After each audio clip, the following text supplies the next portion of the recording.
रोशनाई और चांदनी रातों में मुंह से धरती पर छाए हुए थे, वहां एक पुराना छोड़ा हुआ महल खड़ा था। उसका एक बार का गर्वशील आभास अब पत्थरी और टूटते हुए था। समय के गुजरने के एक गूंज रहे एकमात्र दर्शक थे। मेलोड्रम के वातावरण में वहां एक अकेला संगीतज्ञ रहता था, जिसका नाम था रजनीश। उसे गांव में एक प्रभावशाली कलाकार के रूप में जाना जाता था, उसकी पीढ़ी के लोगों को आकर्षित करने वाले उसके मेलोडीज। फिर भी रजनीश में एक दुहक था, एक दुहक जो उसके हर बार बजाए गए सुरों से गहरा हो जाता था। एक पूरे चांद की रात जब रजनीश अपने विशाल पियानो पर बैठा था, उसकी उंगलियां तालियों के बीच नृत्य कर रही थीं, तो उसने एक नरम आध्यात्मिक आवाज़ सुनी जो कि उसके संगीत के साथ गाने के लिए। हैरान होते हुए उसने कमरे को ढूंढा, लेकिन वहां किसी को नहीं पाया।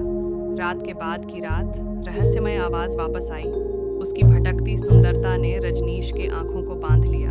उसने आत्मसात के बाद की साथ गुजारा और एक राज्य से दूर जाने के लिए साथ चला गया, जहां उसने वहां एक आत्मा के स्वरूप में एक गोष्ठी परी मिली। वह लायरा के रूप में खुद को पेश किया, एक हारे हुए आत्मा जो एक अविवाहित शाप से बंधी थी। रजनीश और लायरा ने एक दूसरे के साथ अधिक समय बिताया। उनकी संगीत की पसंद आपस में मिलकर आया और वे एक अद्वितीय संबंध की ओर बढ़े। लेकिन उनके प्यार को साथ रखने का संकल्प उनकी धार्मिकता ने खोखला किया, उसके आसपास डरावनी शक्तियों द्वारा। लायरा की वापसी और रजनीश की मदद